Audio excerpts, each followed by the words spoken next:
Musk melon ಮತ್ತು water melon ತಿನ್ಬೋದಾ ಅಂತ ಕೇಳ್ತಾರೆ ಪ್ರೆಗ್ನೆನ್ಸಿಯಲ್ಲಿ. ಖಂಡಿತವಾಗಿಯೂ ಈ ಬೇಸಿಗೆ ಕಾಲದಲ್ಲಿ ನಮ್ಮ ಏನೋ ದಿನನಿತ್ಯದಲ್ಲಿ ಎಷ್ಟು ಬೇಸಿಗೆ ಆಗುತ್ತೋ ನಮ್ಮ ಹೈಡ್ರೇಷನ್ ಮೇಂಟೈನ್ ಮಾಡಬೇಕಂತಂದರೆ ಜಾಸ್ತಿ ನೀರು ಕುಡಿಬೇಕು. ಅದೇ ರೀತಿ ಕೆಲವು ಫ್ರೂಟ್ಸಲ್ಲಿ ಜಾಸ್ತಿ ನೀರಿರುತ್ತೆ. ಅದರಲ್ಲಿ ಅಂದರೆ ಎಸ್ಪೆಷಲಿ ವಾಟರ್ ಮೆಲನ್ನು ಮತ್ತು ಮಸ್ಕ್ ಮೆಲನ್ನು ಖಂಡಿತವಾಗಿ ತಿನ್ಬೋದು. ಬಟ್ ಇದರ ಎರಡರಲ್ಲೂ ಶುಗರ್ ಜಾಸ್ತಿ ಇರುತ್ತೆ. ಮತ್ತೆ ನಿಮ್ಮ ಶುಗರ್ನ ಚೆಕ್ ಮಾಡಿಕೊಂಡು ಅದು ತಿನ್ಬೋದು. ಇದೇ ಪ್ಲಾಂಟ್ ಬೇಸ್ಡ್ ಶುಗರ್ ಇರುತ್ತೆ. ಬಟ್ ಮಸ್ಕ್ ಮೆಲನಲ್ಲಿ ಕಂಪೇರ್ ಟು ವಾಟರ್ ಮೆಲನಲ್ಲಿ ಸ್ವಲ್ಪ ಜಾಸ್ತಿ ಇರುತ್ತೆ. ಸೊ ವಾಟರ್ ಬೇಸ್ಡ್ ನಿಮಗೆ ಜಾಸ್ತಿ ಕಂಟೆಂಟ್ ಬೇಕಂದರೆ ವಾಟರ್ ಮೆಲನ್ ತಿಂದರೆ ತುಂಬ ಒಳ್ಳೆಯದು. ವಾಟರ್ ಮೆಲನ್ ಮತ್ತು ಮಸ್ಕ್ ಮೆಲನ್ ತಿನ್ನೋದ್ರಿಂದ ಬೆನಿಫಿಟ್ಸ್ ಆಫ್ ಪ್ರೆಗ್ನೆನ್ಸಿ ಅಂತ ಹೇಳ್ತೀನಿ.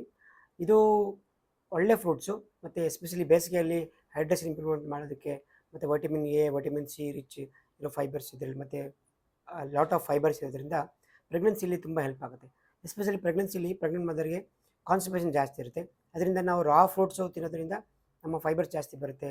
So that will help in the growth of the baby as well as the maintaining the hydration in the pregnant mother. ಈ ತಿನ್ನೋಕ್ಕಿಂತ ಮುಂಚೆ ಏನಂದರೆ ಒಂದು ಪ್ರಿಕಾಷನ್ಸ್ ಇರುತ್ತೆ. ನಿಮ್ಮ ಶುಗರ್ನ ಚೆಕ್ ಮಾಡಿಕೊಂಡು ಮತ್ತು ಆ ಶುಗರ್ ಲೆವೆಲ್ಲು ಅಂಡರ್ ರೇಂಜ್ ಇದ್ದರೆ, ಫಾಸ್ಟಿಂಗ್ ಶುಗರು ಮತ್ತು ಪೋಸ್ಟ್ ಪ್ರೆಗ್ನೆಂಟ್ ಶುಗರು ಎರಡೂ ನಾರ್ಮಲ್ ಆಗಿದ್ದರೆ ನಿಮಗೆ ವಾಟರ್ ಮೆಲನ್ನಿಂದ ಮತ್ತು ಮಸ್ಕ್ ಮೆಲನ್ನಿಂದ ಹೈಡ್ರೇಷನ್ ಮೇಂಟೈನ್ ಆಗಿ ನಿಮ್ಮ ಡೈಜೆಷನ್ ಪವರ್ಸು ಜಾಸ್ತಿ ಹೆಲ್ಪ್ ಆಗುತ್ತೆ.